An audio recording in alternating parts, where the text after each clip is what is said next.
guest sat down with one of the most powerful leaders in Iran, Ali Larijani, before that top national security officer was killed in an Israeli airstrike earlier this month. The interview, Larijani's last on-camera appearance with an American outlet before his death, will air next week in an updated version of the PBS Frontline documentary titled Strike on Iran, The Nuclear Question. Here's a preview. Can you say definitively here now, after the strikes, that Iran has no intention of developing a nuclear weapon? نداشتیم هیچ وقت. چندین بار اعلام کردیم.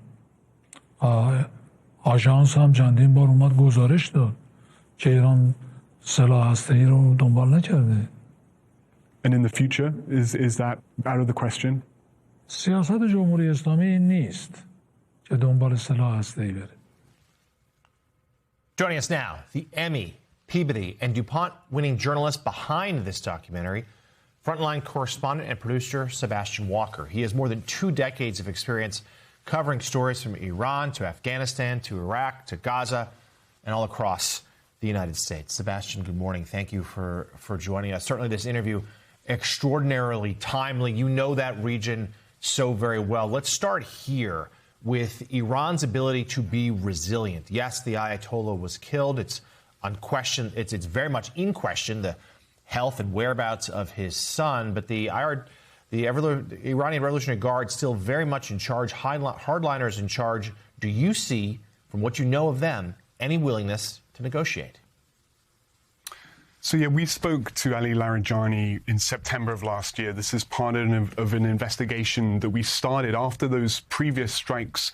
Along with my reporting partner, Adam Desiderio, we basically examined the extent to which those last strikes had set Iran's nuclear program back. And we were able to spend 2 weeks in the country traveling around fairly extensively, including that interview where we were directly opposite the man who was assassinated recently, who many saw as, you know, a pragmatist, somebody who at least was able to kind of harness the different factions of Iran's leadership authorities and basically work across the kind of military and security apparatus and bridge that with the political establishment. So this is somebody that, you know, was perceived as, you know, someone who could negotiate on behalf of the Iranian authorities. And I think, you know, with the removal of somebody like that, it does, you know, raise a lot of questions about who is the person to deal with now at this moment. And, you know, it also, I think, is a question as to how much those military and security forces,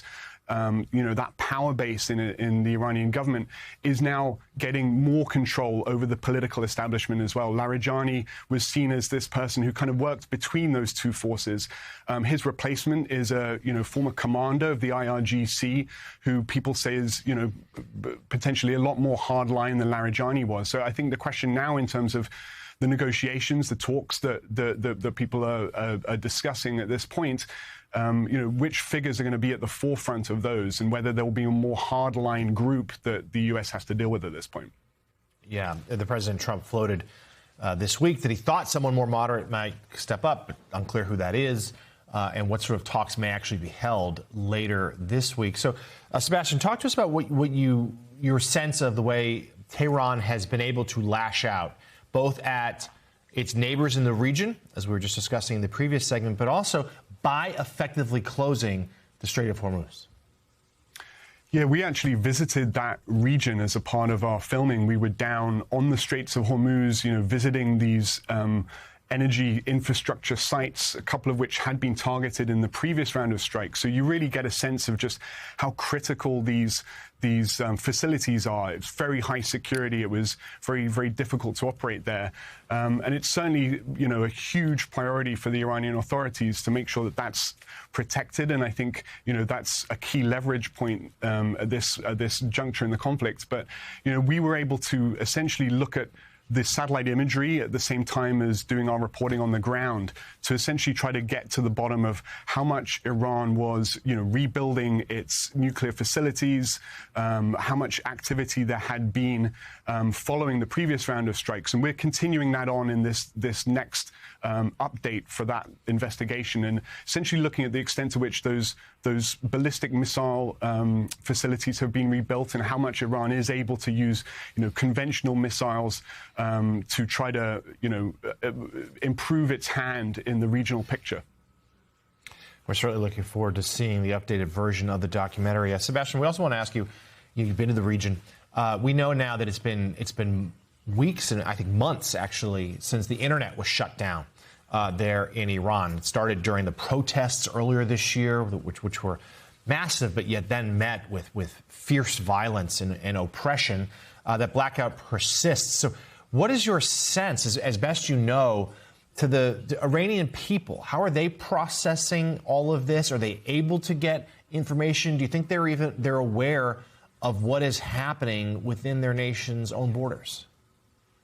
So, yeah, I mean, during our filming trip, it's very challenging to work as a journalist on the ground in Iran. There are a lot of limitations. You're constantly, accompanied by government-affiliated translators who essentially act as minders. So it's often hard to kind of have a fully authentic conversation with everyday Iranians. But, working with our reporting partners at the Washington Post, Bellingcat, and Evident Media, we're also able to look at, the open source social media feeds and, communicate with people on the ground in Iran. One of our Farsi-speaking reporting partners at the Washington Post has been in touch with people since this previous round of strikes, and essentially hearing talk about how, there's surprise at the extent to which these strikes are targeting, the capital Tehran, energy infrastructure. There's, I think, a bit of a sense of shock that this is so extensive that maybe some of that goodwill that potentially existed after the previous round of strikes. We saw those protests and people taking to the street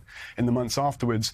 There's maybe a bit of a kind of reset on that front because of just how intense this current bombardment has been. So I think that's certainly a question that that our sources on the ground are asking at this point in terms of the impact of the current rounds of bombing.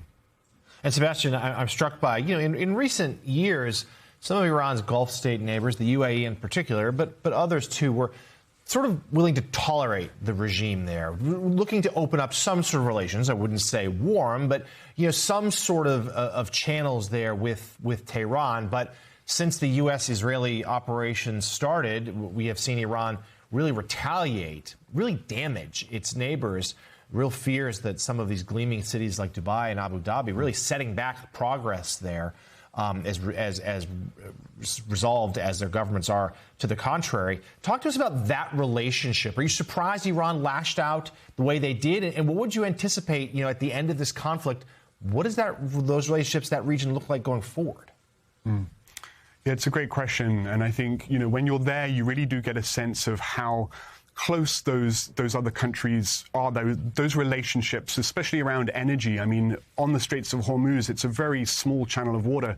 Just on the other side is Qatar, and Qatar and Iran actually share this natural gas field, the largest natural gas field in the world. It's shared between those two countries, so they have interests that are intertwined. And I think that the conflict taking place certainly kind of puts a lot of stress on those relationships. So, in terms of how much that's going to recover, I think this is why the regional players, you're seeing them very much engaged in trying to get those talks underway, very much wanting, a cease in the conflict. But sitting with Ali Larijani, I'll just come back to that interview. I mean, one of the takeaways from that interview was that, his message was defiant. He was saying essentially Iran will never surrender. I asked him, what are you going to do if there are more strikes to come? And you can hear in the interview his response is along the lines of how, it doesn't matter if there are more strikes. We are going to continue, on the path that we've always had. And I think that, there is, an expectation here that Iran is going to want to make a deal. We're not seeing evidence of that just yet. The Iranians have had a pretty negative response to those demands that the U.S. has issued at this point. And, certainly my takeaway from that interview with one of Iran's most powerful leadership figures is that, there's not a lot of backing down. His message was certainly a pretty strong one, that Iran wouldn't surrender and that Iran's nuclear program could never be destroyed. An updated version of that documentary, Strike on Iran, The Nuclear Question, will premiere this coming Tuesday, March 31st. Frontline correspondent and producer, the award-winning journalist Sebastian Walker. Sebastian, thank you, and we appreciate you spending so much time with us this morning. Thanks.